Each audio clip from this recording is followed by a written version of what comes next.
तो बच्चों शुरू करें। Yes sir. तो बताइए।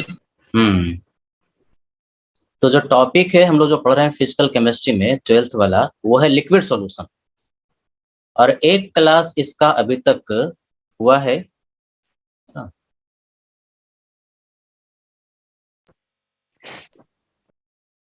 सर रिकॉर्डिंग ग्रुप हाँ, में सेंड कर दीजिएगा। अच्छा रिकॉर्डिंग आप लोग को चाहिए जो पहला क्लास हुआ था? Yes sir. ठीक है, भेज देंगे। डाल दे। बहुत कम हुआ है, भेज देंगे हम। आज की रिकॉर्डिंग और जो लास्ट क्लास में हमने पढ़ाया था उसकी रिकॉर्डिंग दोनों आपके पास पहुंच जाएगी, है ना। लेकिन ट्राई करो कि वो क्लास मिस ना हो, क्योंकि आप क्लास में जो पढ़ते हैं वो रिकॉर्डिंग में वो फिर उतना बढ़िया नहीं हो पाता है, तो क्लास करना बहुत जरूरी है। तो हम लोग पढ़ रहे थे हाँ नहीं, भेज देंगे वो तो हमारे पास, इसीलिए तो मैं रिकॉर्डिंग कर ले रहा हूँ, उसमें कोई प्रॉब्लम नहीं। और भी मेरे पहले से भी रिकॉर्डेड लेक्चर्स हैं, हमारा यूट्यूब चलता है ना, मेरे हिसाब से बहुत लोगों को पता होगा। तो मैं हर साल पढ़ाता हूँ, तो हमारा लिक्विड सोल्यूशन का पहले से ही बोर्ड पे पढ़ा हुआ बहुत बढ़िया हाई रेजोल्यूशन में रिकॉर्डेड लेक्चर्स ऑलरेडी यूट्यूब पर है, जो कि अनलिस्टेड है। आप हाँ, चैनल का नाम क्या है सर? केमिस्ट्री बाय आलोक सर, केमिस्ट्री बाय आलोक सर, आलोक क्लासेस ब्रैकेट में केमिस्ट्री बाय आलोक सर। तो वहां पर लेकिन आपको दिखेगा नहीं, वो अनलिस्टेड है। वो जब मैं लिंक भेजूंगा तभी आपको दिखेगा। कुछ कुछ टॉपिक्स ही सिर्फ वहां पर है। सर ग्रुप में लिंक भेज दीजिएगा। हाँ हाँ बिल्कुल भेज देंगे। चलो तो आज का क्लास शुरू करते हैं बच्चे, है ना। लगभग सारे बच्चे आ गए। हम लोग पढ़ रहे थे लिक्विड सॉल्यूशन, और लिक्विड सॉल्यूशन में एक टर्म है सॉल्यूशन। जल्दी से उसको 2 मिनट में रिवाइज कर लें।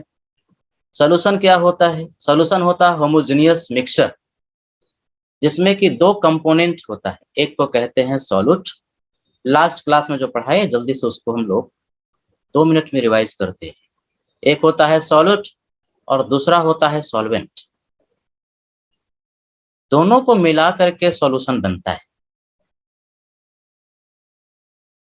यानी होमोजेनियस मिक्सचर सॉल्यूट और सॉल्वेंट का। होमोजेनियस का मतलब जो भी सब्सटेंस आपस में मिलाया गया उसका कंपोजिशन हर तरफ बराबर हो तो उसको होमोजेनियस मिक्सचर कहते हैं, और दोनों को मिलाने पर हमारे पास सॉल्यूशन तैयार होता है।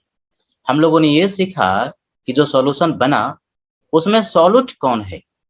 तो सॉल्यूट जनरली जो होता है साधारणतः स्मॉल अमाउंट में प्रेजेंट होता है ना। ये स्मॉलर होता है, कम अमाउंट में, जनरली नॉट ऑलवेज, या स्मॉलर अमाउंट में प्रेजेंट होता है।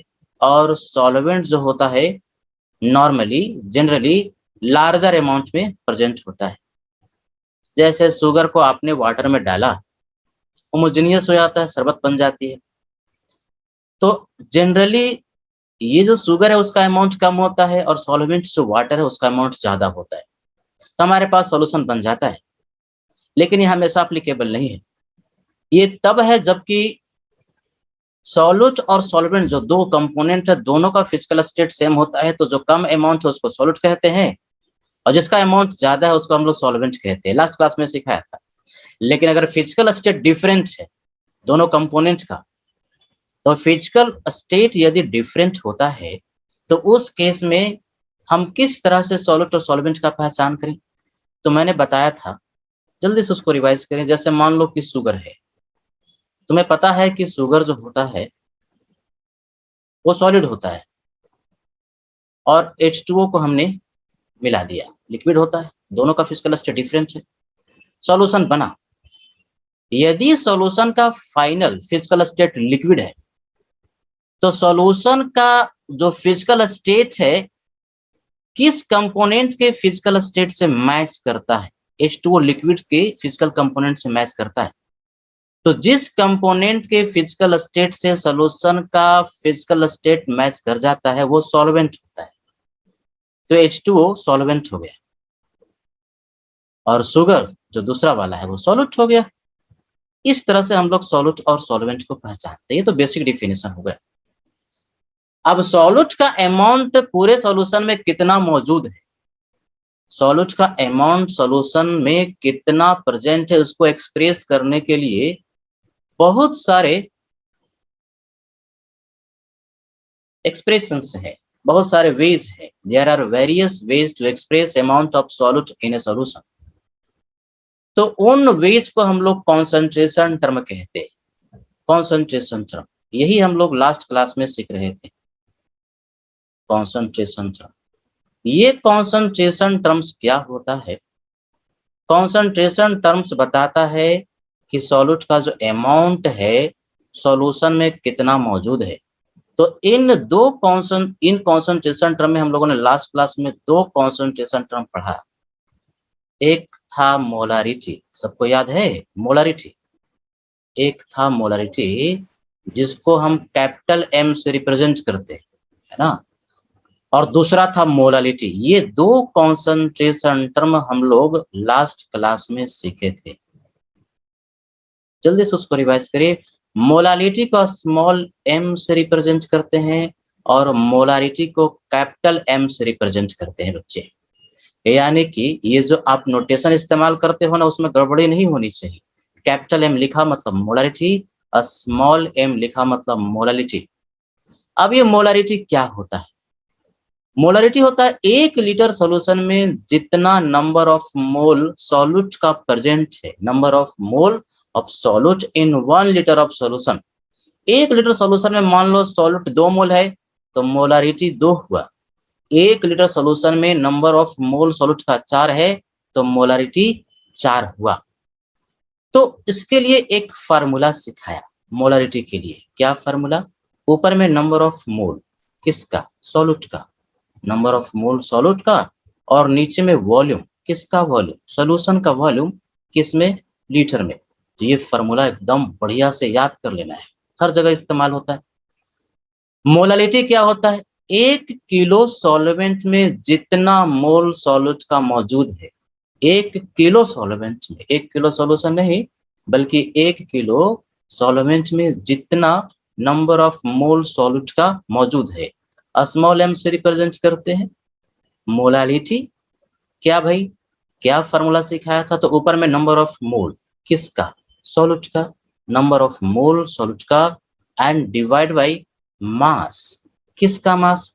सॉल्वेंट का मास। सॉल्वेंट का मास किस में होना चाहिए? किलो में।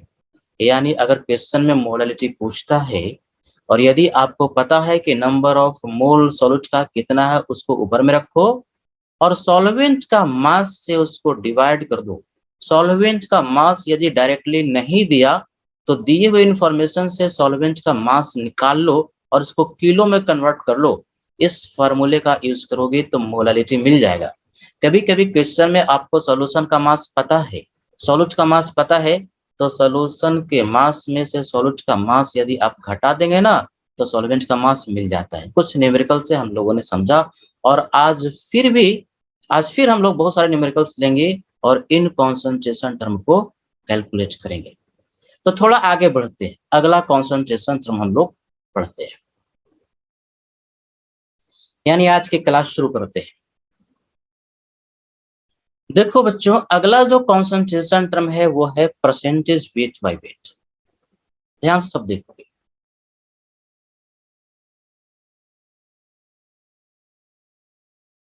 परसेंटेज वेट बाय वेट, इसको हम लोग शॉर्ट फॉर्म में ऐसे लिखते हैं, परसेंटेज W अपॉन W। पढ़ते हैं परसेंटेज वेट बाय वेट। ये क्या होता है?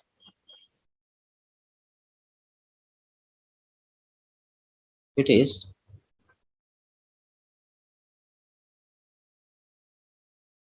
defined as mass of solute in gram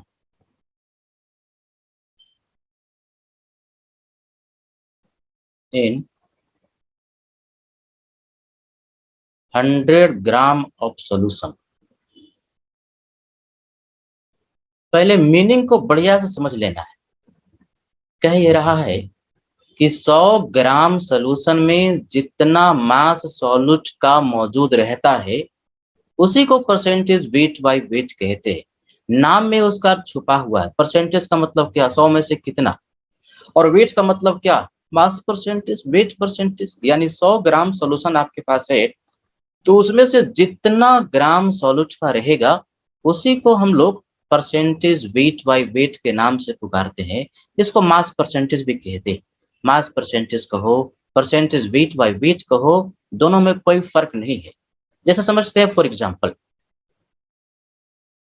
question में दे दिया 20% वेट बाय वेट, हमारे पास कोई एक सॉल्यूशन है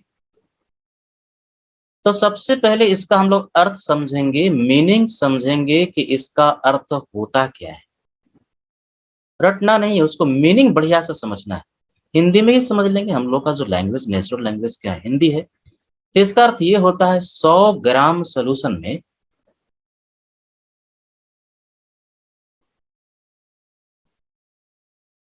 20 ग्राम सॉल्यूट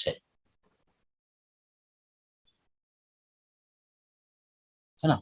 ये जिसको समझ में आ गया ना इसका मीनिंग, तो न्यूमेरिकल बहुत सारा ऐसे ही बिना फार्मूला का ही सॉल्व हो जाता है।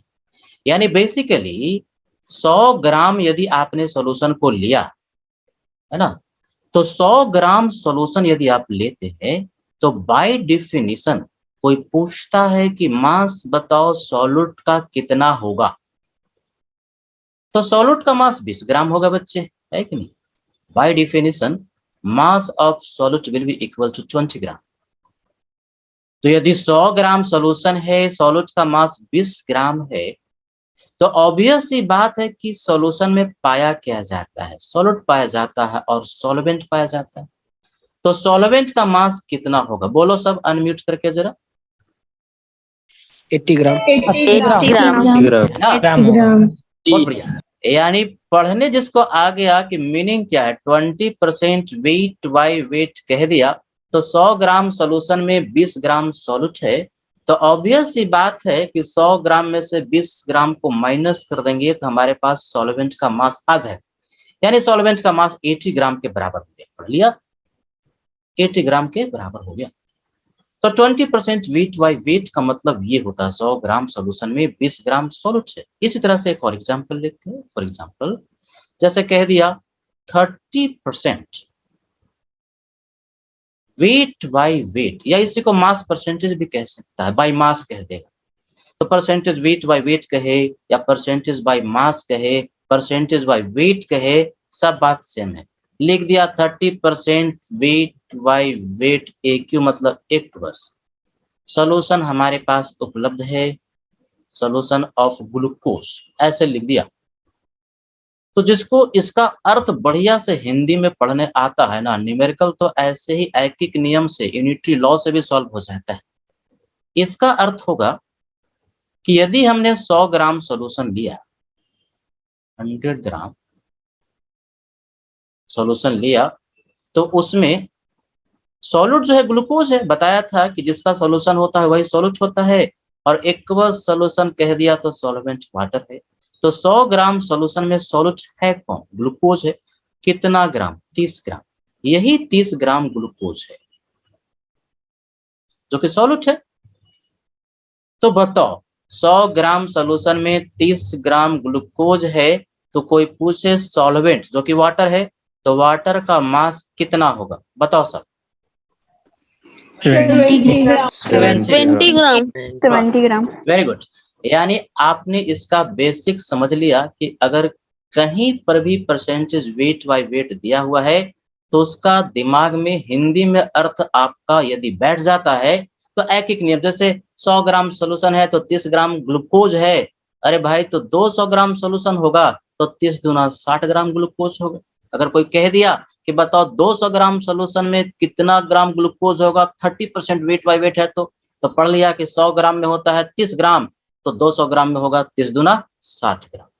यानी ऐकिक नियम से बिना फार्मूला का भी हम सॉल्यूट का मास सॉल्यूशन से दिए हुए कॉन्सेंट्रेशन टर्म से बड़े आसानी से निकाल सकते हैं। पहले इसको नोट कर लीजिए।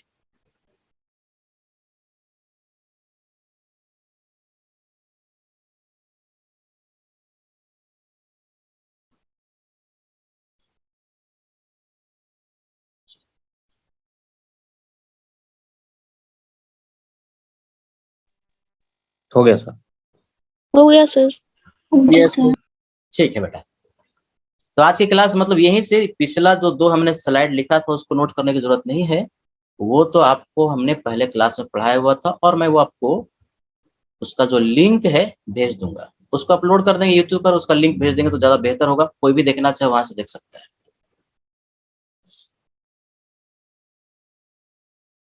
अब इसको फॉर्मुलेट करते हैं।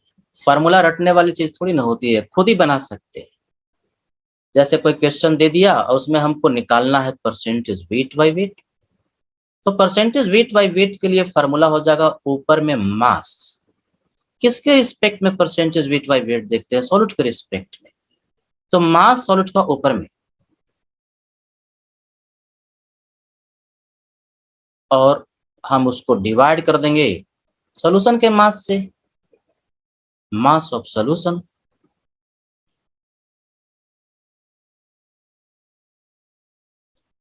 और मल्टीप्लाई कर देंगे 100 से। तो परसेंटेज वेट बाय वेट आपको मिल जाएगा। कहीं पर भी आप परसेंटेज बाय मास कैलकुलेट करते हो ना, स्मॉल कॉन्सेप्ट में भी सीखे हो।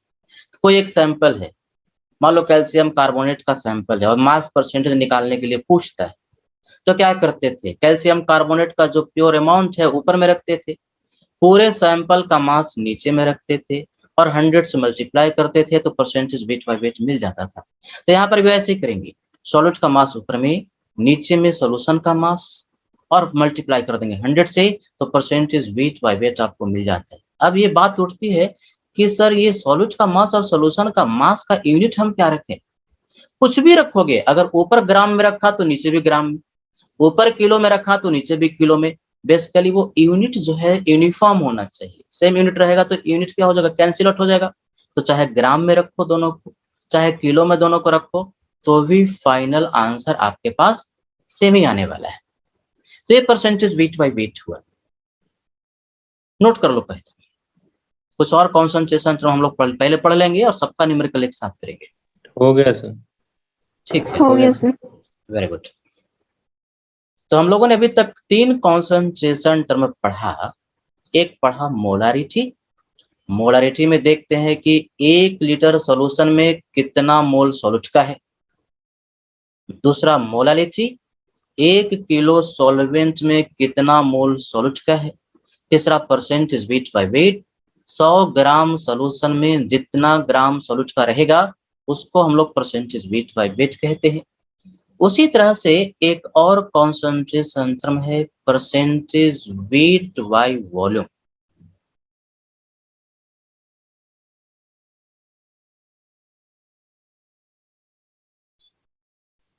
इसको शॉर्ट फॉर्म में ऐसे लिखते हैं, percentage weight by volume.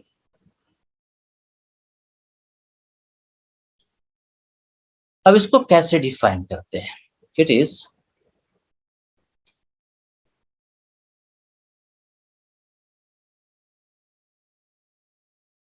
defined as mass of solute in gram in 100 ml of solution।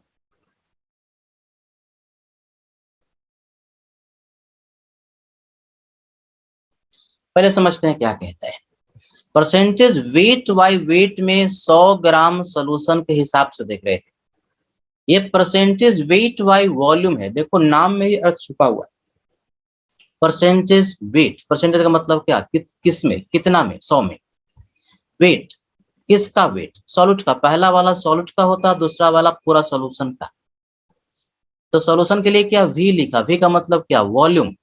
यानी 100 यूनिट वॉल्यूम में जितना यूनिट ग्राम सॉल्यूट का रहेगा उसी को परसेंटेज वेट बाय वॉल्यूम कहते हैं। उसी को अंग्रेजी में हमने लिखा कि 100 ml सॉल्यूशन में, अब ये देखो ग्राम नहीं है बल्कि ml हो गया। ml का मतलब क्या? मिलीलीटर, वॉल्यूम हो गया। 100 ml सॉल्यूशन में जितना ग्राम सॉल्यूट का मौजूद रहेगा उसी को परसेंटेज वेट बाय वॉल्यूम कहेंगे। फॉर एग्जांपल, ये जो मैं बाद में लिखता हूँ ना एग्जांपल, यही बढ़िया से आपको समझ लेना है। जैसे हमने कह दिया 25% वेट बाय वॉल्यूम कोई एक सॉल्यूशन है, ऐसा लिख दिया। तो इसका मीनिंग जो है ना, बढ़िया से जिसको समझ में आ गया, न्यूमेरिकल तो ऐसे ही फटाफट बन जाता है। इसका अर्थ ये हुआ कि 100 ml यदि सॉल्यूशन लिया जाए, 100 ml सॉल्यूशन में 25 ग्राम सॉल्यूट है। इसका अर्थ ये है, सिंपल सी बात है। यानी बस अब हम सॉल्यूशन का मास नहीं बल्कि सॉल्यूशन का वॉल्यूम ले रहे हैं, ml, ml का मतलब मिलीलीटर। जैसे फॉर एग्जांपल लिखा है क्वेश्चन में 40% weight by volume aqueous solution हमारे पास मौजूद है ऑफ यूरिया। तो पहले हम लोगों ने ये पहचान लिया कि इस सॉल्यूशन में यूरिया जो है वो सॉल्यूट है और एक्वस सॉल्यूशन का मतलब सॉल्वेंट जो है वो वाटर है। अब इसका कोई अर्थ पूछे कि भाई बताओ कि हिंदी में क्या अर्थ होगा, क्या मीनिंग होगा, तो इसका अर्थ ये हुआ कि यदि हम 100 ml सॉल्यूशन लें, 100 ml सॉल्यूशन में 40 ग्राम सॉल्यूट है, यानी इस बार हम सॉल्यूशन के वॉल्यूम के अनुसार देख रहे हैं। यही अगर 40% वेट बाय वेट होता तो उसको पढ़ते 100 ग्राम सॉल्यूशन में 40 ग्राम सॉल्यूट है। लेकिन ये 40% वेट बाय वॉल्यूम है, तो यहाँ पर हमने ग्राम के जगह पर ml कर दिया, मिलीलीटर कर दिया। 100 ml सॉल्यूशन में 40 ग्राम सॉल्यूट है। पहले इसको नोट करो।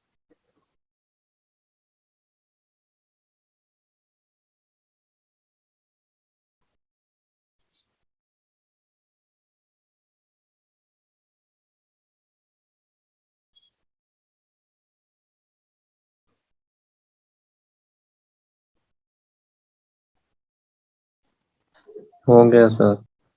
हो गया सर।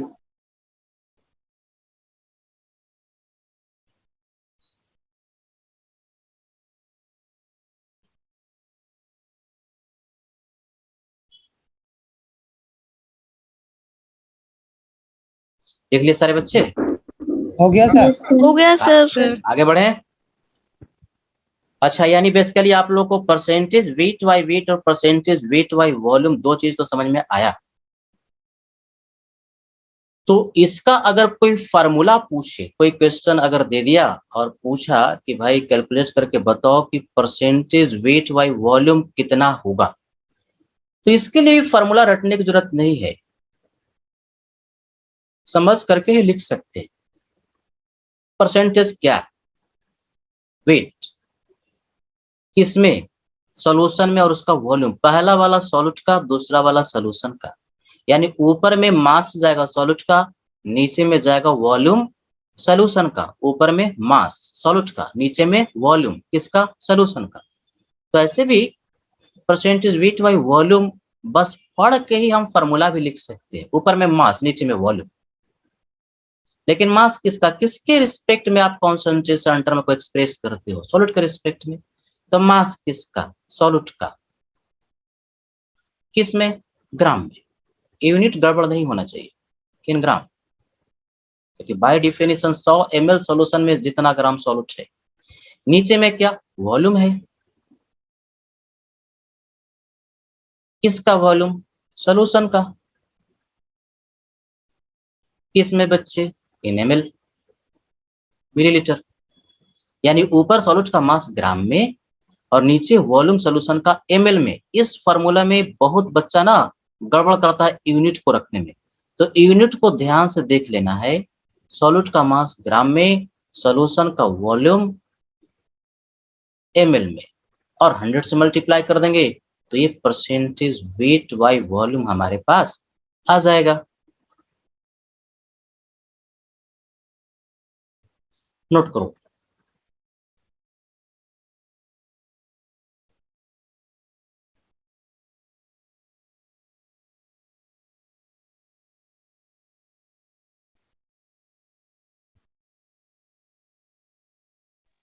हो गया हो गया सर। ठीक है बेटा।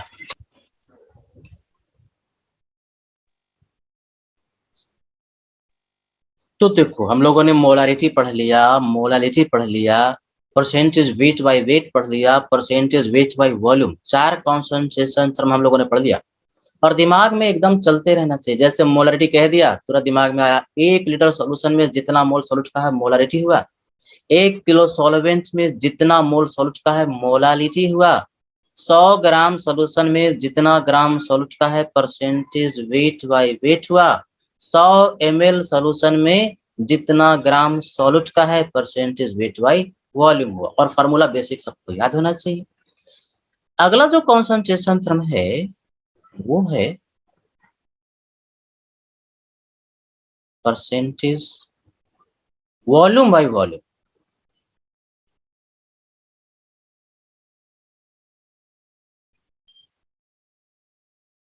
है ना, शॉर्ट फॉर्म में कैसे लिखेंगे, percentage V upon V, percentage volume by volume. यानी लिखने के ढंग में ही या बोलने के प्रोसेस में ही समझ में आ जाता है कि क्या ऊपर होगा और क्या नीचे होगा। तो ऊपर भी वॉल्यूम होगा, नीचे भी वॉल्यूम होगा, ऊपर में सॉल्यूट का होगा और नीचे में सॉल्यूशन का होगा। तो फार्मूला तो ऐसे ही बन जाएगा, है कि नहीं। यानी इसको अगर कोई डिफाइन करने के लिए कहे तो ऐसे ही, अगर हमने आपको नहीं भी बताया तो भी सोच करके कह सकते हो, 100 ml सॉल्यूशन में जितना ml सॉल्यूट का होगा वही percentage weight by percentage volume by volume कहा जाएगा। यानी इसको हम लोग डिफाइन कर सकते हैं। It is defined as volume. किसका वॉल्यूम, सॉल्यूट का। सॉल्यूट के रिस्पेक्ट में ही तो हम लोग सब चीज देख रहे हैं। वॉल्यूम ऑफ सॉल्यूट किस में, अगर ml में कर रहे हो तो ml में, इन ml in 100 ml of solution.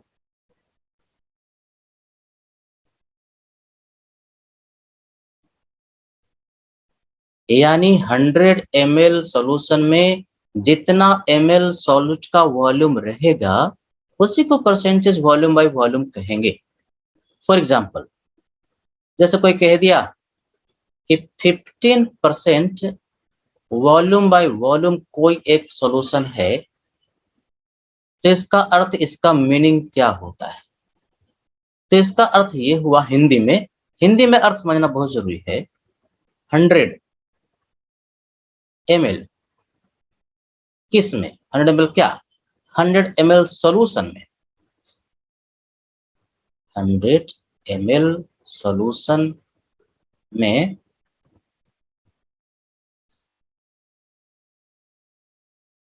कितना ml, 15 ml क्या है भाई, सॉल्यूट है, सॉल्यूट है कि नहीं। हाँ, सॉल्यूट है। यानी बेसिकली आपको इस तरह से एनालिसिस भी करने आना चाहिए। आगे जाकर के कोई न्यूमेरिकल अगर आता है, जैसे एक कोई कंसंट्रेशन टर्म दे दिया, दूसरा कंसंट्रेशन टर्म पूछता है, तो पढ़ के ही निकल जाता है, जो कि हम लोग आगे पढ़ेंगे। 100 ml सॉल्यूशन जैसे ही लेते हो ना, तो सबसे पहले हम लोग को वॉल्यूम मिल जाता है। किसका, सॉल्यूट का। V सॉल्यूट का मतलब वॉल्यूम सॉल्यूट का। कितना ml, 15 ml बाय डेफिनेशन। तो अगर कोई कह दे कि वॉल्यूम बताओ कि सॉल्वेंट का कितना है, अरे भाई दोनों को 75, यानी दोनों को हाँ 85 सॉरी, 85 क्योंकि दोनों को मिला करके 100 ml सॉल्यूशन है और 15 ml सॉल्यूट है, तो 100 में से 15 को घटाओगे वही तो सॉल्वेंट का वॉल्यूम हो जाएगा। हाँ वेरी गुड। यानी 100 minus 15 that is equal to 85 ml, है कि नहीं। तो अगर कोई फॉर्मूला ही पूछ दे कि भाई बताओ परसेंटेज वॉल्यूम बाय वॉल्यूम का क्या होगा, आपको पता है परसेंटेज वेट बाय वेट वाला फॉर्मूला, ऊपर में मास होता है नीचे में मास होता है, बस थोड़ा सा चेंज होगा कि यहाँ ऊपर में भी वॉल्यूम होगा और नीचे भी वॉल्यूम होगा। यानी फॉर्मूला हम लिख सकते हैं, ऊपर में वॉल्यूम, किसका वॉल्यूम, सॉल्यूट का, नीचे में किसका वॉल्यूम, सॉल्यूशन का। सर यूनिट क्या रखें, क्योंकि ऊपर भी ml वॉल्यूम है, नीचे भी वॉल्यूम। हाँ बेटा, ml तो रखेंगे तो भी आंसर वही आएगा, लीटर भी रखोगे तो भी आंसर वही आएगा, क्योंकि ऊपर भी वॉल्यूम नीचे भी वॉल्यूम, जो भी आप यूनिट कैंसिल हो रखेंगे, जाएगा। हाँ वो यूनिट कैंसिल आउट हो जाएगा, आंसर आपका सेम ही होगा। ml रखोगे तो ml कैंसिल हो जाएगा, लीटर रखोगे तो लीटर कैंसिल होगा, आंसर पे कोई फर्क पड़ने वाला नहीं है। इसलिए यहाँ पर फॉर्मूला में न तो हम ml लिख रहे हैं और न ही लीटर रख रहे हैं, क्योंकि कोई भी आप यूनिट रखेंगे बस ध्यान रखना है कि दोनों ऊपर और नीचे वाला यूनिट वॉल्यूम का सेम होना चाहिए। तो किसी भी यूनिट में आप रखेंगे तो आंसर आपका सेम ही आएगा। 100 से मल्टीप्लाई कर देंगे तो परसेंटेज वॉल्यूम बाय वॉल्यूम के लिए हमारे पास एक फॉर्मूला मिल जाएगा। नोट कर लीजिए इसको।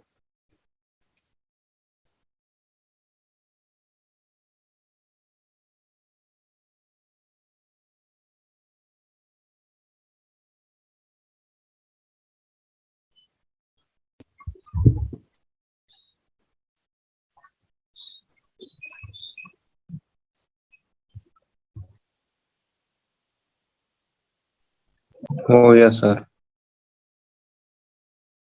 सर हो गया। आगे बढ़े बेटा, सबका हो गया? Yes sir. ठीक है, वेरी गुड। चलो भाई, तो ये हम लोगों ने कॉन्सेंट्रेशन टर्म जो है पढ़ लिया। Molality, percentage weight by weight, percentage weight by volume, percentage volume by volume. दिमाग में अगर देखो, कोई भी चीज आप पढ़ते हैं तो याद होने से रहता है, यानी कि आप 2 साल लगातार पढ़ते रहे और कुछ याद नहीं रहा तो बेकार हो जाता है। याद कैसे रहे? रिवीजन से।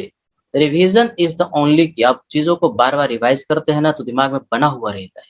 तो कोई फार्मूला हो, कोई कॉन्सेप्ट पढ़ते हो, उसको रिवाइज करते रहा करो। जैसे रिवाइज करने में शुरुआत में टाइम लगता है, फिर बाद में धीरे धीरे टाइमिंग और घटते जाता है। जैसे आज हम लोग पढ़े कि आप 5 कॉन्सेंट्रेशन टर्म अभी तक पढ़े थे। 1 लीटर सॉल्यूशन में जितना मोल सॉल्यूट का रहेगा मोलारिटी कहेंगे, 1 किलो सॉल्वेंट में जितना मोल सॉल्यूट का रहेगा मोलालिटी कहेंगे, 100 ग्राम सॉल्यूशन में जितना ग्राम सॉल्यूट का रहेगा परसेंटेज वेट बाय वेट कहेंगे, 100 ml सॉल्यूशन में जितना ग्राम सॉल्यूट का रहेगा परसेंटेज वेट बाय वॉल्यूम कहेंगे, और 100 ml सॉल्यूशन में जितना ml सॉल्यूट का रहेगा परसेंटेज वॉल्यूम बाय वॉल्यूम कहेंगे। ऐसे याद रखना है। अगला जो कॉन्सेंट्रेशन टर्म है, पहले कॉन्सेंट्रेशन टर्म पढ़ लेते हैं, सबका न्यूमेरिकल एक साथ करेंगे, ये बढ़िया से आना चाहिए।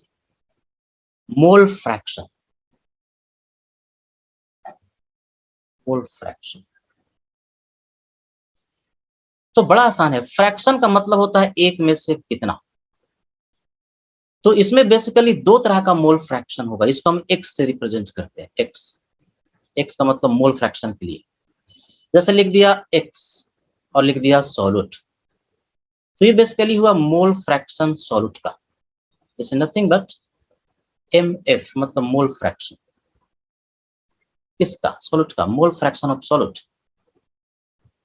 तो इसको हम लोग कैसे डिफाइन करेंगे? मोल फ्रैक्शन ऑफ सॉल्यूट किस तरह से डिफाइन होता है? तो क्या बोला, फ्रैक्शन का मतलब होता है एक में से कितना, यानी इसको हम डिफाइन ऐसे कर सकते हैं, इट इज इक्वल टू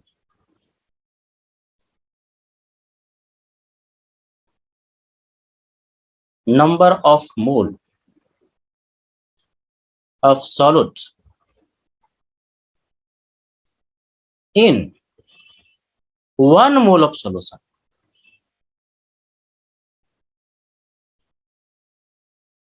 यानी एक मोल सॉल्यूशन में जितना मोल सॉल्यूट का रहता है ना, उसी को हम लोग मोल फ्रैक्शन के नाम से जानते हैं।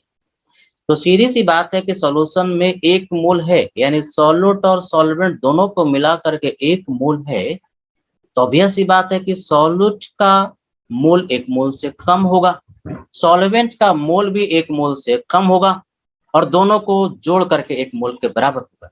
फॉर एग्जाम्पल, जैसे क्वेश्चन में लिखा है मोल फ्रैक्शन, एक्स का मतलब मोल फ्रैक्शन किसका? सॉल्यूट का। Say it is giving equal to 0.2, ऐसे कह दिया कि मोल फ्रैक्शन एक सॉल्यूशन में सॉल्यूट का 0.2 है। तो इसको पढ़ने आना चाहिए, मीनिंग आना चाहिए कि इसका अर्थ क्या हुआ।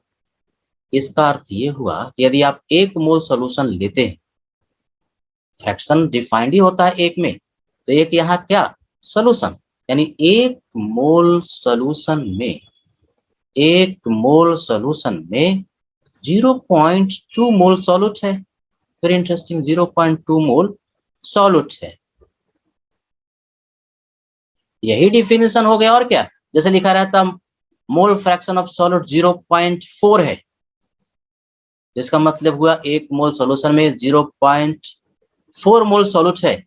यदि आपने मोल फ्रैक्शन सॉल्यूट का पता कर लिया जो कि एक मोल में डिफाइंड है, कोई तुमसे पूछे कि मोल फ्रैक्शन बताओ, एक्स का मतलब मोल फ्रैक्शन, सॉल्वेंट लिखा मतलब मोल फ्रैक्शन सॉल्वेंट का, तो मैंने आपको बताया कि दोनों को जोड़ करके एक वेरी 0.8, यानी एक मोल सॉल्यूशन का था बाय डिफिनेशन 0.2 मोल सॉल्यूट का है, तो एक में से 0.2 को माइनस करेंगे ना, तो 0.8 मोल ये सॉल्वेंट का होगा, और यही बाय डिफिनेशन मोल फ्रैक्शन हो गया। फ्रैक्शन का अमाउंट मैक्सिमम कितना हो सकता है, 1, है कि नहीं। अब दो चीज है और दोनों को मिलाकर के 1 है, तो सॉल्यूट भी मोल फ्रैक्शन 1 से कम होगा और सॉल्वेंट का मोल फ्रैक्शन भी 1 से कम होगा, और दोनों को जोड़ करके 1 के बराबर होगा। पहले इसको नोट कर लीजिए।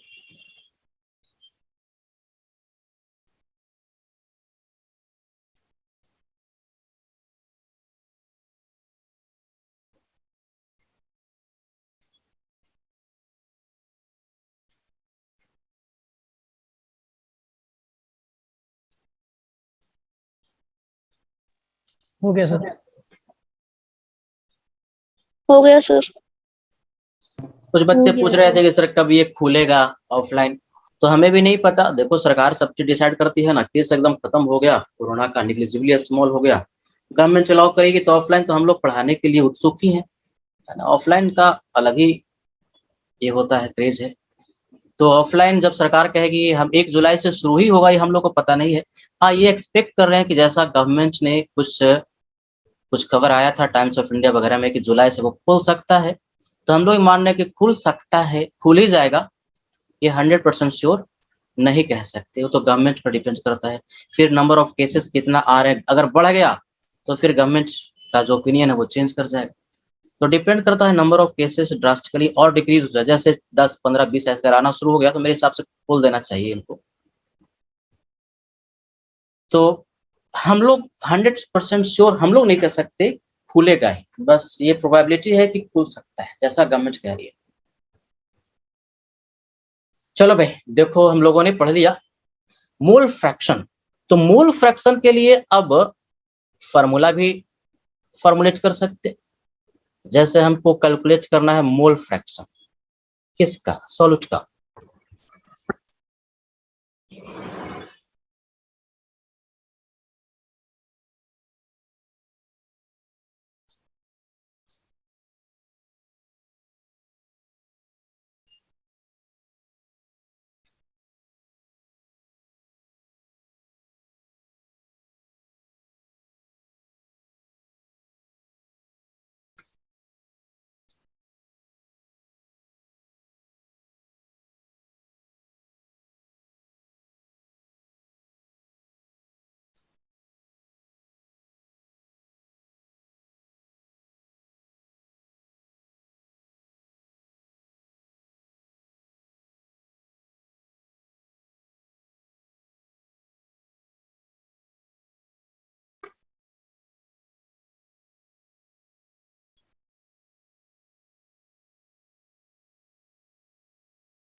सारे बच्चे आ गए।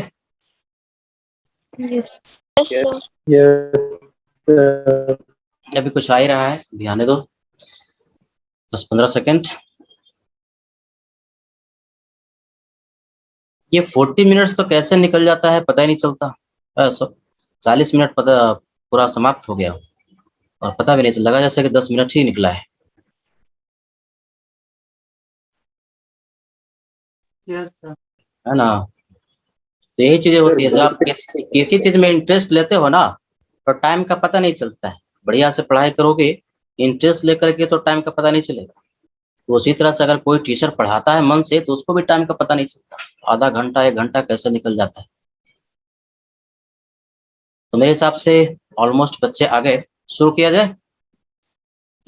Yes sir. तो पढ़ रहे थे हम लोग, Yes, sir. हाँ, मोल फ्रैक्शन पढ़ रहे थे बच्चे। मोल फ्रैक्शन क्या सिखाया? एक मोल सॉल्यूशन है तो एक मोल सॉल्यूशन में जितना मोल सॉल्यूट का है उसको हम लोग मोल फ्रैक्शन सॉल्यूट का कहेंगे, और एक मोल सॉल्यूशन में जितना मोल सॉल्वेंट का है उसको हम लोग मोल फ्रैक्शन सॉल्वेंट का कहेंगे। फ्रैक्शन का मतलब ही होता है एक में से कितना। अब एक किसका? सॉल्यूशन का। एक मोल सॉल्यूशन में जितना मोल सॉल्यूट है मोल फ्रैक्शन सॉल्यूट का कहा जाएगा। यानी कि अगर हम फार्मूला बनाना चाहें सॉल्यूट के लिए मोल फ्रैक्शन का, एक्स सॉल्यूट का मतलब मोल फ्रैक्शन सॉल्यूट का, तो क्या चाहिए? ऊपर में नंबर ऑफ मोल, एल का मतलब नंबर ऑफ मोल किसका? सॉल्यूट का। और नीचे में क्या? टोटल नंबर ऑफ मोल। तो टोटल नंबर ऑफ मोल में क्या आएगा? नंबर ऑफ मोल सॉल्यूट का plus number of mole solvent का, ये तो टोटल मोल कहा जाएगा। तो ये आपको मोल फ्रैक्शन मिल जाएगा सॉल्यूट का, यानी ऊपर में नंबर ऑफ मोल सॉल्यूट का और नीचे में सॉल्यूट का भी और सॉल्वेंट का, दोनों को जोड़ेंगे तो मोल फ्रैक्शन सॉल्यूट का मिलेगा। इसी तरह से यदि आपसे कोई पूछे कि मोल फ्रैक्शन सॉल्वेंट को आप फॉर्मुलेट करो, पूछेगा कि इनमें से कौन सा फॉर्मूला मोल फ्रैक्शन सॉल्वेंट के लिए सही है, आप बना सकते हैं। ऊपर में नंबर ऑफ मोल किस? सॉल्वेंट का, है ना? ऊपर में नंबर ऑफ मोल सॉल्वेंट का और नीचे में किसका? दोनों का। Number of solute plus number of solvent. हाँ, नंबर ऑफ मोल सॉल्यूट का plus number of mole solvent का। तो ये आपके पास मोल फ्रैक्शन सॉल्वेंट का मिल जाएगा। लेकिन अगर आपने न्यूमेरिकल सॉल्व कर लिया और मोल फ्रैक्शन सॉल्यूट का निकाल लिया तो मोल फ्रैक्शन सॉल्वेंट को निकालने के लिए इस फार्मूला को यूज करने की जरूरत नहीं है। क्यों? क्योंकि इन दोनों को आप जोड़ेंगे ना, बार बार कह रहे हैं कि मोल फ्रैक्शन का जो सम होता है 1 के बराबर, यानी मोल फ्रैक्शन सॉल्यूट का प्लस मोल फ्रैक्शन सॉल्वेंट का, दोनों के मोल फ्रैक्शन को यदि आप जोड़ देते हैं तो 1 के बराबर, इन दोनों को जोड़ो, देखो 1 के बराबर आ जाएगा। यानी क्वेश्चन में मोल फ्रैक्शन किसी का भी यदि आपने निकाल लिया तो दूसरे वाला का मोल फ्रैक्शन कैसे आएगा? 1 में से उसको माइनस कर देना। जैसे मोल फ्रैक्शन सॉल्यूट का आया 0.2, तो सॉल्वेंट के मोल फ्रैक्शन के लिए 1 में से 0.2 को माइनस कर देंगे, 0.8 आ जाएगा। नोट कर लीजिए इसको।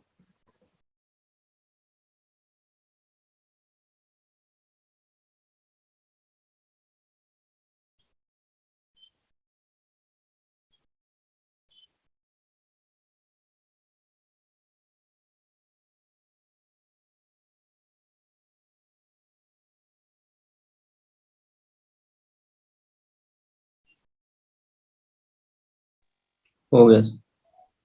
हो गया। हो गया सर। ठीक है बेटा, चलो। तो हम लोगों ने अभी तक जो कॉन्सेंट्रेशन टर्म पढ़ लिया वो क्या क्या पढ़ा? Molarity, molality, percentage weight by weight, percentage weight by volume, percentage volume by volume and mole fraction. इसके बाद एक और इम्पॉर्टेंट कॉन्सेंट्रेशन टर्म है जिसको हम लोग कहते हैं पार्ट्स पर million.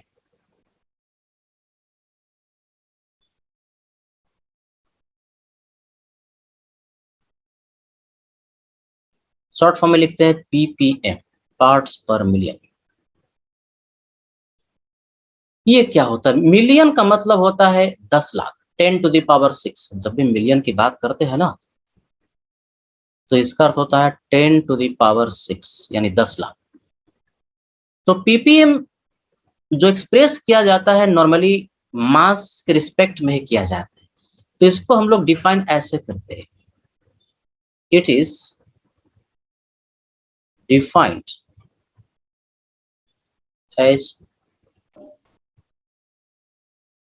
mass of solute in gram in 10 to the power 6 ग्राम, 106 नहीं लिखा, 10 पावर 6 है, 10 to the power 6 gram of solution. अगर परसेंटेज वेट बाय वेट लिखते थे तो उसको कैसे डिफाइन करते थे? 100 ग्राम सॉल्यूशन में जितना ग्राम सॉल्यूट है उसको कहते थे। ये पीपीएम है, पार्ट्स पर मिलियन। बस मिलियन का अर्थ समझ लेना, परसेंटेज का मतलब 100 होता है और मिलियन का मतलब 10 का पावर 6, यानी कि 10 के पावर 6 ग्राम सॉल्यूशन यदि आपने लिया है तो उसमें सॉल्यूट का जितना मास होगा ग्राम में, उसी को हम लोग पीपीएम या पार्ट्स पर मिलियन के नाम से पुकारते हैं, है कि नहीं? बहुत आसान है, बस परसेंटेज में 100 है और इसमें 10 to the power 6 है। जैसे फॉर एग्जांपल लिखा 10 ppm कोई एक सॉल्यूशन है, 10 ppm, तो 10 ppm का अर्थ क्या होगा? ये मीनिंग ही ना, मैं बार बार कहता हूं कि कॉन्सेंट्रेशन टर्म के लिए अर्थ मीनिंग जो हिंदी में है वो बढ़िया से आना चाहिए। इसका अर्थ ये हुआ कि यदि आप 10 के पावर 6 ग्राम सॉल्यूशन लेते हैं, 10 to the power 6 gram solution लेते हैं, तो 10 to the power 6 gram solution में कितना ग्राम? 10 ग्राम। 10 ppm का मतलब 10, 10 ग्राम सॉल्यूट है। यही अगर लिखा हुआ रहता 20 ppm तो क्या अर्थ होता? बताओ सब, 20 ppm का क्या अर्थ होता? हिंदी में बताओ सब। 20 ग्राम सॉल्यूशन 20 ग्राम सॉल्यूशन ग्राम में प्रेजेंट हाँ, वेरी गुड, यानी कि 20 ग्राम, हाँ सही सही सही, सब सही बोल लो। 20 gram of solute is present in 10 to the power 6 gram of solution, या हिंदी में कहें तो 10 के पावर 6 ग्राम सॉल्यूशन, यानी कि 1 मिलियन ग्राम सॉल्यूशन में 10 ग्राम सॉल्यूट है। तो कॉमन सेंस कहता है कि यदि हम 10 ppm का शरबत, चीनी का शरबत लिए, अर्थात 10 के पावर 6 ग्राम शरबत है तो उसमें 10 ग्राम चीनी है। अरे भाई, तो 10 ग्राम चीनी है तो पानी कितना होगा? 10 के पावर 6, यानी 10 लाख ग्राम में से 10 ग्राम तुम अगर चीनी का घटा दोगे तो जो मास आएगा किसका आएगा? पानी का, सॉल्वेंट का मास आएगा। तो लगभग तो उतना ही रह जाएगा ना। तेरे पास 10 लाख रुपया है और हम तुमसे 10 रुपया ले लें तो भी तुम्हारे पास लगभग 10 लाख रुपया ही रह जाएगा। यानी कि ये जो कॉन्सेंट्रेशन टर्म पीपीएम है ना, किसके लिए इस्तेमाल किया जाता है? जिसमें कि सॉल्यूट का अमाउंट नेग्लिजिबली स्मॉल है, बहुत कम है। ऐसा सॉल्यूशन जिसमें सॉल्यूट बहुत ही कम है उसको हम लोग पीपीएम से एक्सप्रेस करते हैं। सीधी सी बात है, 10 पीपीएम, 10 के पावर 6 ग्राम में 10 ही ग्राम है, यानी सॉल्यूट नेग्लिजिबली स्मॉल है। तो ऐसे केस में जिसमें कि सॉल्यूट बहुत कम होता है ना, उसको एक्सट्रीमली डाइल्यूटेड सॉल्यूशन कहते हैं। तो ऐसा पीपीएम लिखा रहे 10 पीपीएम, 20 पीपीएम, पीपीएम जब भी दिया रहेगा तो ऐसे 10, 20, 100 ऐसी तो रहेगा। तो ऐसे सॉल्यूशन को एक्सट्रीमली डाइल्यूटेड सॉल्यूशन कहते हैं। एक्सट्रीमली डाइल्यूटेड मतलब बहुत ज्यादा। डाइल्यूटेड का मतलब क्या? इसमें सॉल्वेंट ही सॉल्वेंट है और सॉल्यूट नेग्लिजिबली स्मॉल है। एक्सट्रीमली डाइल्यूटेड सॉल्यूशन, और एक्सट्रीमली डाइल्यूटेड सॉल्यूशन में ना सॉल्वेंट का मास और सॉल्यूट का मास लगभग सेम होता है। जैसे मान लो 10 ppm था तो आपने यहां से मास लिख लिया बाय डिफिनिशन, है ना, बाय डिफिनिशन सॉल्यूशन का मास 10 का पावर 6 ग्राम, यही लिया है। 10 ppm का मतलब 10 ग्राम, 10 का पावर 6 ग्राम सॉल्यूशन में, तो मास सॉल्यूशन 10 का पावर 6 ग्राम, और बाय डिफिनिशन मास जो होगा सॉल्यूट का, आप ही कह रहे हो कि सॉल्यूट का मास जो होगा वो 10 ग्राम के बराबर होगा, है कि नहीं? तो कोई तुमसे ये पूछ ले कि भाई बताइए कि मास सॉल्वेंट का कितना होगा, तो मैथ्स वाला स्टूडेंट क्या करेगा कि 10 के पावर 6 में से 10 को घटा देगा, तो अप्रोक्सीमेटली 10 का पावर 6 ही ना बचेगा, है ना। कोई 10 लाख रुपया अगर लेके Yes, चल sir. रहा है, 10 रुपया उसका गिर भी जाए, उसके सेहत पर कोई फर्क पड़ने वाला नहीं है। लगभग 10 लाख का 10 लाख ही उसके पास रहेगा। अर्थात सॉल्वेंट का मास ना और सॉल्यूशन का मास लगभग बराबर होता है, क्योंकि सॉल्यूट जो होता है नेग्लिजिबली स्मॉल होता है। तो ये जो पार्ट्स पर मिलियन है, this concentration term is expressed for extremely diluted solution। Diluted का मतलब इसमें सॉल्वेंट बहुत ज्यादा है और सॉल्यूट नेग्लिजिबली स्मॉल है। जैसे तुम्हें कोई कहे कि शरबत ऐसा बनाओ कि 1 बाल्टी पानी लो और उसमें ना 1 चुटकी चीनी डाल दो और अपने दोस्तों को पिला दो, तो ऐसा सॉल्यूशन पंसोर, महापंसोर, पंसोर भी नहीं, महापंसोर उसको बिहार में कहेंगे। तो इसके लिए अंग्रेजी में उसको कहेंगे एक्सट्रीमली डाइल्यूटेड सॉल्यूशन। नोट करो इसको।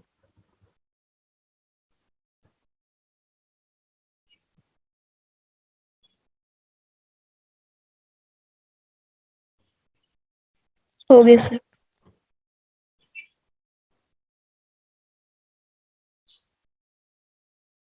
Yes sir.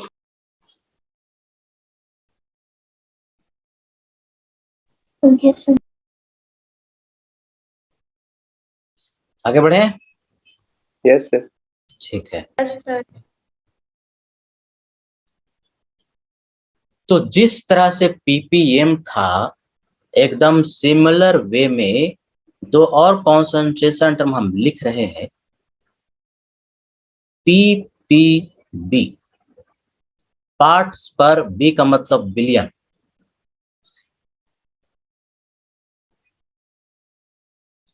बिलियन का मतलब होता है 10 टू द पावर 9, 1 अरब। तो पार्ट्स पर बिलियन बिल्कुल मिलियन वाला जो पीपीएम था, उसी तरह से हम लोग एक्सप्रेस कर सकते हैं कि 10 के पावर 9 ग्राम सॉल्यूशन में जितना ग्राम सॉल्यूट रहेगा उसको पीपीबी कहेंगे। यानी कि अगर आपको फार्मूला बनाना है पीपीबी का, तो कैसे बनाओगे पीपीएम? पहले पीपीएम का फार्मूला तो हम लोगों ने बनाया ही नहीं, पहले उस फार्मूले को देखते हैं, है ना, तभी तो ये भी बन जाएगा, उसका तो मीनिंग समझे। तो चलो पहले पीपीएम का फार्मूला बनाते हैं। ऐसा सोचो कि तुम्हें परसेंटेज बाय मास निकालना रहता, परसेंटेज वेट बाय वेट। तो क्या करते थे, ऊपर में मास लिखते थे, किसका? सॉल्यूट का। तो मास ऑफ सॉल्यूट यहां पर भी वही लिखेंगे, नीचे में मास ऑफ सॉल्यूशन। यही अगर परसेंटेज वेट बाय वेट निकालना रहता तो मल्टीप्लाई करते थे 100 से, लेकिन ये पीपीएम है, कर देंगे 10 टू द पावर 6 से। तो ये आपका पीपीएम हो गया, एकदम सिमेट्रिकल है, एक याद तो दूसरा भी याद है। 100 से मल्टीप्लाई करते तो परसेंटेज वेट बाय वेट होता, 10 टू द पावर 6 से किया तो पार्ट्स पर मिलियन हुआ। सर ऊपर में मास और नीचे में मास किस यूनिट में रखो? किसी भी यूनिट में रखोगे तो मास का यूनिट अगर सेम है तो कैंसिल आउट होकर के आंसर आपका सेम ही आने वाला है। ऊपर में ग्राम में तो नीचे में ग्राम में, ऊपर किलो तो नीचे भी किलो। तो यही अभी हम कह रहे थे कि यदि आपको पीपीबी लिखना हो, एकदम सिमेट्रिकल है, पीपीएम का मतलब पार्ट्स पर मिलियन और पीपीबी का मतलब पार्ट्स पर बिलियन। बिलियन का मतलब क्या? 1 अरब, मतलब 10 का पावर 9, यानी 10 to the power 9 gram solution में जितना ग्राम सॉल्यूट रहेगा ना, ये जो जहर वगैरह होता है, पॉइजन वगैरह, थोड़ा अमाउंट भी बहुत ही खतरनाक होता है। तो किसी पॉइजन को एक्सप्रेस करना है कॉन्सेंट्रेशन टर्म के रिस्पेक्ट में तो पीपीएम या पीपीबी ऐसे ही करते हैं। तो इसका ही फार्मूला कर सकते हैं, बना सकते हैं। बोलो सब अनम्यूट करके, क्या लिखे ऊपर में? मास किसका? Mass of Solute solid, mass of solute by mass solution, of solute. 10 to Mass 10 to of the power solid 9. by mass of और solid नीचे में क्या? 10 to mass the power solution का? mass of solid. हाँ, solution का। नीचे तो solution जाना ही जाना है। और फिर किससे मल्टीप्लाई कर दें? 10 to the power 9. 10 to the power 9. हाँ, और क्या, इतना तो आसान है। ये पीपीबी मिल जाएगा, पार्ट्स पर बिलियन मिल जाएगा। तो क्या इसी तरह से एक और कॉन्सेंट्रेशन टर्म है, उसको भी अगर मैं पूछूं तो बता सकते हो? पार्ट्स पर ट्रिलियन, टी का मतलब ट्रिलियन कहते हैं, Yes, T sir. For trillion. और 1 ट्रिलियन में ना 10 का पावर 12 होता है। Yes. हाँ 10 to the power 12। फार्मूला ऐसी हो जाएगा, एकदम सिमेट्रिकल है। Yes, sir. Mass- Mass of solute by mass of solution into 10 to the power 12. 12, very good. नीचे में मास सॉल्यूशन का रख दो और मल्टीप्लाई कर दो। अगर 100 से गुना कर दे तो परसेंटेज वेट बाई वेट आता। 10 to the power 6 में ppm, 10 to the power 9 में ppb और 10 to the power 12 से यदि मल्टीप्लाई कर देंगे तो ppt पार्ट्स पर ट्रिलियन आएगा। जनरली क्वेश्चन में जो है एंट्रेंस एग्जाम वगैरह में ये ppm पूछता है, तो ppm इंपॉर्टेंट है, लेकिन जिसको ppm आता है उसको ppb भी आ गया और ppt भी आ गया। नोट कीजिए।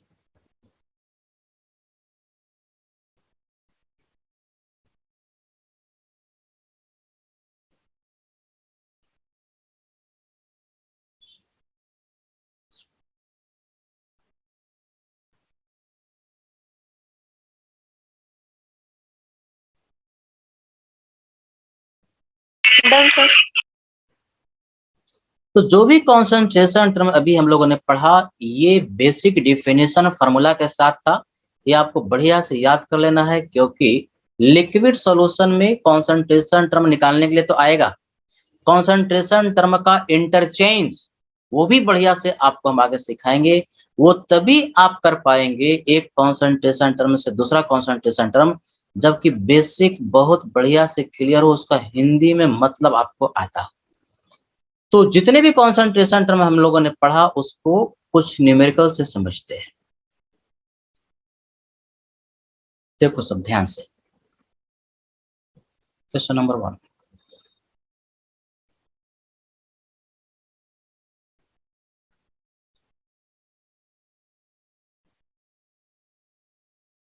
To mole of glucose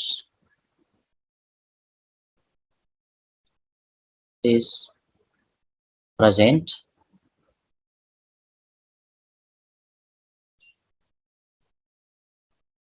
in 3 liter of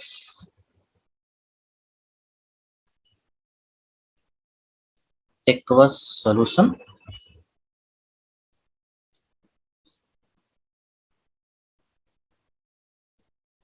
Density of solution is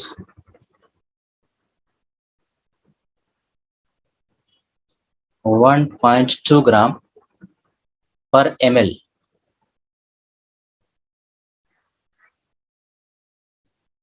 Calculate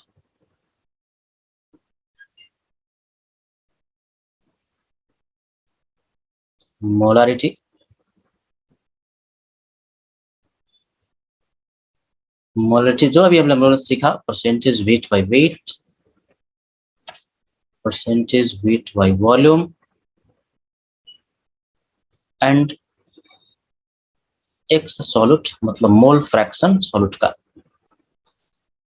बहुत सारा कॉन्सेंट्रेशन टर्म हम लोगों ने सीखा। उन्हीं कॉन्सेंट्रेशन टर्म में से कुछ यहाँ पर पूछा है क्वेश्चन को देख करके कि 2 मोल ऑफ ग्लूकोज, ग्लूकोज क्या हो गया, सॉल्यूट हो गया, is present in 3 litre of an aqueous solution.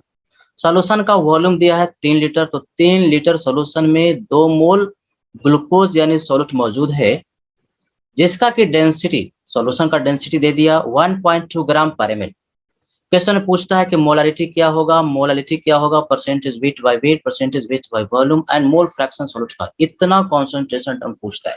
यानी बेसिकली एक क्वेश्चन में आपसे एक ही कोई पूछेगा, इसमें 5 क्वेश्चन है, 1 2 3 4 5। तो कैसे कैलकुलेट करेंगे, जो दिया हुआ पहले वो देख लेते है ना।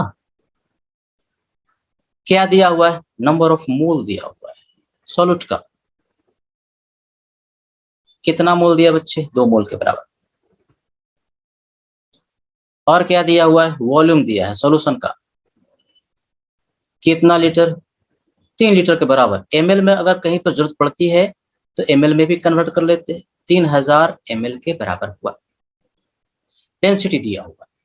अब देखते हैं कि कॉन्सेंट्रेशन टर्म जो आपके पास दिया हुआ उनमें किन किन चीजों की जरूरत है। जैसे पहला कॉन्सेंट्रेशन टर्म पूछा मोलारिटी, तो क्या सबको याद है मोलारिटी का फॉर्मूला, बोलो तो फटाफट सब। Moles of solute upon Solute by volume in Number of solution in solute liter. upon volume of solution. in volume of liter. Solute नहीं हुई, वॉल्यूम ऑफ सोल्यूशन। और किसमें? Yes, लीटर में। हाँ, ये सब थोड़ा सा ध्यान रखना बेटा। नीचे में वॉल्यूम किसका? सोल्यूशन का। और किसमें? लीटर में। तो नंबर ऑफ मोल सॉल्यूट का तो 2 है ही है, और सॉल्यूशन का वॉल्यूम 3 है, तो 2/3 मोलर, यही आंसर हो गया। यानी बेसिकली यदि सिर्फ मोलारिटी ही कैलकुलेट करना रहता तो पहले लाइन से ही आंसर आ जाता, डेंसिटी की रिक्वायरमेंट जरूरत नहीं थी। अब अगला देखेंगे कि अगला जो कॉन्सेंट्रेशन टर्म है वो है मोलालिटी। तो मोलालिटी के लिए किन किन चीजों की जरूरत है? पहले न्यूमेरिकल करने का तरीका होता है ना कि पहले फार्मूला में देखें कि क्या क्या हमको चाहिए। तो मोलालिटी कैलकुलेट करने के लिए ऊपर में क्या चाहिए? सबको याद है, ऊपर में चाहिए नंबर ऑफ मोल, किसका? number of सॉल्यूट का। solute, हाँ, और नीचे में क्या चाहिए? मास चाहिए। mass of किसका मास? सॉल्वेंट का ना। Yes. किसमें? ग्राम में कि किलो में? kilo में, Gram. किलो में। नहीं, ग्राम में नहीं, किलो में। यही जैसे कुछ बच्चा सही बोलता है और कुछ थोड़ा कंफ्यूजन में रहता है। मास सॉल्वेंट जब भी आप मोलालिटी में रखते हो नीचे में तो किलो में, केजी में। तो ऊपर वाला तो हमको मिला हुआ है नंबर ऑफ मोल सॉल्यूट का 2, क्वेश्चन में दिया हुआ है। क्या नीचे में सॉल्वेंट का मास डायरेक्टली दिया हुआ है? नहीं दिया, तो निकालना पड़ेगा। No, sir. ये निकालना पड़ेगा। तो इधर आ जाते हैं, मास हम कैसे निकालें? तो हमको मास सॉल्यूशन का निकालना पड़ेगा। सॉल्यूशन के मास कैलकुलेट करने के लिए क्वेश्चन में दिया वॉल्यूम, तो वॉल्यूम सॉल्यूशन का गुने डेंसिटी सॉल्यूशन। ये लास्ट क्लास में सिखाया था, मास का फॉर्मूला होता है वॉल्यूम गुने डेंसिटी। तो वॉल्यूम कितना? ml। ml में क्यों सर आप लीटर में वॉल्यूम क्यों नहीं रख रहे? क्योंकि डेंसिटी ग्राम पर ml में दिया है। तो ये 3000 ml है और डेंसिटी दिया कितना? 1.2 ग्राम पर ml। तो ml कैंसिल होकर के जो मास सॉल्यूशन का मिलेगा किस में मिलेगा? ग्राम में। तो 12 या 36 कितना ग्राम हो गया? 3600 ग्राम। ये सॉल्यूशन का मास आया। लेकिन हमको सॉल्यूशन का मास नहीं चाहिए, सॉल्वेंट का मास चाहिए। तो इसके लिए यदि क्वेश्चन में मास सॉल्यूट का मिल जाए तो सॉल्यूट का मास को सॉल्यूशन के मास में से माइनस कर देंगे। तो सॉल्यूट का मास कैसे निकालोगे? मोल है। तो अगर किसी भी सब्सटेंस का मोल दिया रहे तो मास कैसे निकालते हो? मोल गुने मोलर मास। तो मोल है 2 और सब्सटेंस जो सॉल्यूट है वो है कौन? ग्लूकोज है। तो ग्लूकोज का मोलर मास लास्ट क्लास में भी सिखाया था, 180। ग्लूकोज का फॉर्मूला सबको याद है ना, C6H12O6। तो इसका 180. मोलर मास जो होता है 180 होता है। ग्लूकोज का मॉलिक्यूलर वेट जो होता है निकालोगे तो 180। मेरे हिसाब से ये तो सब इतना आना ही चाहिए, इसके बिना तो न्यूमेरिकल सॉल्व ही नहीं होगा। यानी ग्लूकोज का मोलर मास से हमने मल्टीप्लाई कर दिया 180 से, तो 360 ग्राम आया। 360 ग्राम ये जो आया सॉल्यूट का मास आया। हमें तो चाहिए सॉल्वेंट का मास बच्चे। तो सॉल्वेंट का मास कैसे निकालोगे? तो सॉल्वेंट के मास निकालने के लिए सॉल्यूशन के मास में से, सॉल्यूशन अभी मास निकाला 3600 ग्राम, सॉल्यूट का मास जो 360 ग्राम है उसको माइनस कर देंगे। तो कितना हो गया? 3240. 3240। 40. क्या ग्राम में कि किलो में? ग्राम में। ग्राम में आएगा। तो हमें तो किलो में रखना है, किससे डिवाइड कर देंगे? 1000 से। तो 1000 से डिवाइड करने पर 3.24 केजी के बराबर है कि नहीं? तो सॉल्वेंट का मास किलो में मिल गया, यहाँ पर पुट कर देंगे 3.24। बाकी तो सॉल्व कर लेंगे और लिखेंगे इसके आगे क्या? Small M. स्मॉल एम का मतलब मोलल, कैपिटल एम का मतलब मोलर। मोलरिटी मिल गया, मोलरिटी मिल गया, 2 कॉन्सेंट्रेशन टर्म मिल गए। अब जो अगला कॉन्सेंट्रेशन टर्म है वो देखेंगे क्या पूछता है। तो पूछता है percentage weight by weight.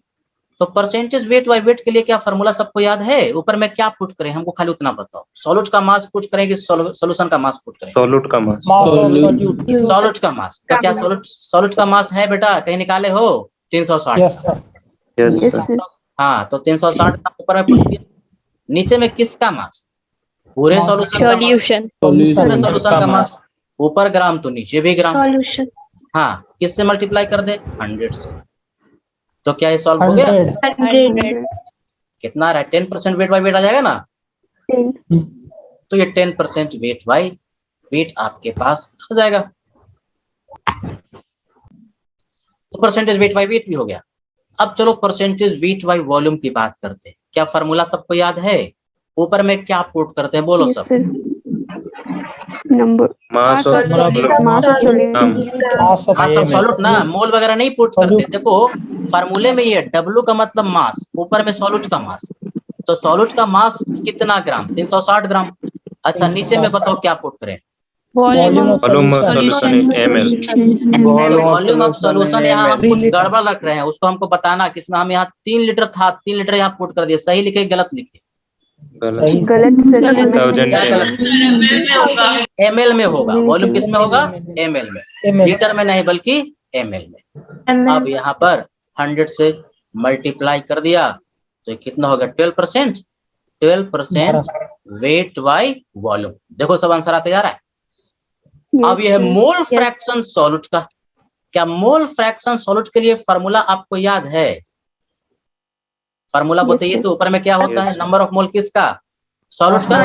Number of solute. Number of mole solute का। तो क्या नंबर ऑफ मोल सॉल्यूट का है? 2 है ना? 2। Yes. Yes, sir. नीचे में नंबर ऑफ मोल किसका? सॉल्यूट का कि सॉल्वेंट का कि दोनों का? दोनों का sir. दोनों का। तो सॉल्यूट का तो 2 है, लेकिन सॉल्वेंट का मोल क्या आपने निकाला है? नहीं है। सॉल्वेंट का मोल कहीं पर लिखा हुआ नहीं है, तो निकालना पड़ेगा ना। तो आपके पास सॉल्वेंट का मास है, तो क्या नंबर ऑफ मोल सॉल्वेंट का निकाल सकते हो? नंबर ऑफ मोल निकालने का मास से क्या फार्मूला होता है? Mass upon molar mass. तो सॉल्वेंट का मास कितना ग्राम? ग्राम में होना चाहिए मास नंबर ऑफ मोल निकालने के लिए। तो 3240 ग्राम हमारे पास मास है। तो 3240 ग्राम सॉल्वेंट का मास है। तो फार्मूला होता है मोल के लिए मास अपॉन मोलर मास। सोच करके बताओ कि मोलर मास किसका? ये बात तो पक्की है कि सॉल्वेंट का होगा, लेकिन सॉल्वेंट क्या है बताओ? H2O. क्या बोलो बेटा? पानी है ना? वाटर है Yes, sir. Solvent. Aqueous solution 18 का gram. हाँ, एक्वस सॉल्यूशन का मतलब सॉल्वेंट क्या है? वाटर है। तो सॉल्वेंट वाटर है, तो H2O का मोलर मास सबको निकालने आता है। H2O लिख लिया और Yes, sir. दोनों का एटॉमिक मास को जोड़ दिया। 18 2 gram. प्लस 16 कितना हो गया? 18। आपके पास 18 हो गया। तो 18 से डिवाइड कर दिया। ये 18 मोलर मास सॉल्वेंट जो कि पानी है। इतना नंबर ऑफ मोल सॉल्वेंट का होगा, यही यहाँ पर पुट कर देना है। 3240 एंड डिवाइड बाई 18 और इसको हम सॉल्व कर लेंगे तो मोल फ्रैक्शन सॉल्यूट का मिल जाएगा। यदि मोल फ्रैक्शन सॉल्यूट का मिल गया और क्वेश्चन में और पूछता है कि मोल फ्रैक्शन सॉल्वेंट का भी निकालो, तो कैसे निकालते? बोलो सब। 1 minus वेरी गुड। एक में से एक में से माइनस कर दे। किसका? सॉल्यूट का मोल फ्रैक्शन। सॉल्यूट का। Very good. यानी अगर कोई पूछ दिया कि भाई बताओ कि मोल फ्रैक्शन सॉल्वेंट का कितना होगा, तो फार्मूले से निकालने की जरूरत नहीं है, सीधे सीधे एक में से माइनस कर देना। किसका मोल फ्रैक्शन को? सॉल्यूट के मोल फ्रैक्शन को। तो तुम्हारे पास मोल फ्रैक्शन सॉल्वेंट का मिल जाएगा, है कि नहीं? अच्छा पीपीएम निकालना रहता है। एक और क्वेश्चन देते हैं पीपीएम। तो ये परसेंटेज वेट बाई वेट में यहाँ जो 100 लिखे हैं इसके जगह पर क्या आता? 10 to the power 6. समझ में आ रहा है ना? पीपीएम बिल्कुल परसेंटेज वेट बाई वेट की तरह निकलेगा। परसेंटेज वेट बाई वेट में यहाँ 100 से जो गुना किया है, इसी को अगर 10 to the power 6 से मल्टीप्लाई कर देंगे तो हो जाएगा पीपीएम। पीपीएम का मतलब क्या? पार्ट्स पर मिलियन। यानी बेसिकली यदि आपको बेसिक डिफिनीशन पता और फार्मूला पता तो कैसा भी क्वेश्चन रहे आप उसको कर सकते हैं। लेकिन ये भी देखना कि हमें जो जरूरत है वो किसकी है कि नहीं? तो चूंकि आज का टाइम अब ओवर हो रहा है, जल्दी से मैं आपको रिवाइज करवा दूं। आज हम लोगों ने पढ़ा, इस पर और भी न्यूमेरिकल लेंगे और अगला क्लास बड़ा इंपॉर्टेंट होगा जिसमें इंटर कन्वर्जन सिखाएंगे। वही आपको लिक्विड सॉल्यूशन में बहुत जरूरत पड़ने वाली है। एक कॉन्सेंट्रेशन टर्म दे दिया, दूसरा कॉन्सेंट्रेशन टर्म निकालना रहता है। कैसे निकालते हैं वो अगले क्लास में सिखाएंगे। 2 मिनट में रिवाइज करते हैं बच्चे। हम लोगों ने पढ़ा कॉन्सेंट्रेशन टर्म। पहला था मोलारिटी। क्या होता है? 1 लीटर सॉल्यूशन में जितना मोल सॉल्यूट का है उसको मोलारिटी कहते हैं, कैपिटल एम से रिप्रेजेंट करते हैं। दूसरा मोलालिटी, स्मॉल एम से रिप्रेजेंट करते हैं। 1 किलो सॉल्वेंट में जितना मोल सॉल्यूट का रहता है उसको मोलालिटी कहते हैं। तीसरा परसेंटेज वेट बाय वेट, ये क्या होता है? 100 ग्राम सोल्यूशन में जितना ग्राम सॉल्यूट का होता है उसको परसेंटेज वेट बाय वेट कहते हैं। परसेंटेज वेट बाय वॉल्यूम, ये क्या होता है? 100 ml सॉल्यूशन में जितना वॉल्यूम ml में, जितना ग्राम सॉल्यूट का ग्राम में होता है उसको परसेंटेज वेट बाय वॉल्यूम कहते हैं। परसेंटेज वॉल्यूम बाय वॉल्यूम में क्या? दोनों का वॉल्यूम ही देखना है, यानी 100 ml सॉल्यूशन में जितना ml सॉल्यूट है वही परसेंटेज वॉल्यूम बाय वॉल्यूम कहा जाता है। मोल फ्रैक्शन का मतलब होता है 1 मोल सॉल्यूशन में से कितना मोल सॉल्यूट का। तो 1 मोल सॉल्यूशन में जितना मोल सॉल्यूट का है उसको मोल फ्रैक्शन सॉल्यूट का कहेंगे, जितना मोल सॉल्वेंट का है उसको मोल फ्रैक्शन सॉल्वेंट का कहेंगे। मोल फ्रैक्शन का सम जोड़ 1 के बराबर होता है। पीपीएम का फुल फॉर्म पार्ट्स पर मिलियन। 10 के पावर 6 ग्राम सॉल्यूशन में जितना ग्राम सॉल्यूट होता है ना उसको हम लोग पीपीएम के नाम से पुकारते हैं। वही एम अगर बी हो गया तो बिलियन, एम अगर टी हो गया तो ट्रिलियन। बिलियन का मतलब 10 का पावर 9 और ट्रिलियन का मतलब 10 का पावर 12। ठीक है बच्चे, आज के लिए कितना ही। Thank you. Thank you note कर सर। लीजिए, Thank you, Okay, sir. sir. Thank you, sir. Thank you, sir. Note कर लो बेटा। Thank you sir. Thank you sir.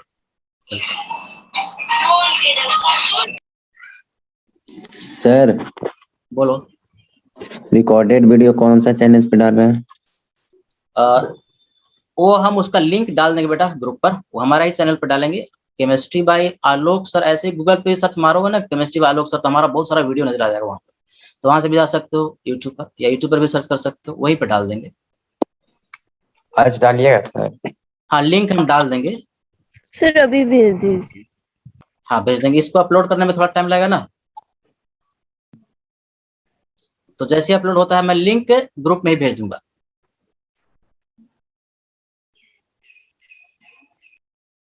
Okay, sir. लिख लिया बेटा, डिस्कनेक्ट करें?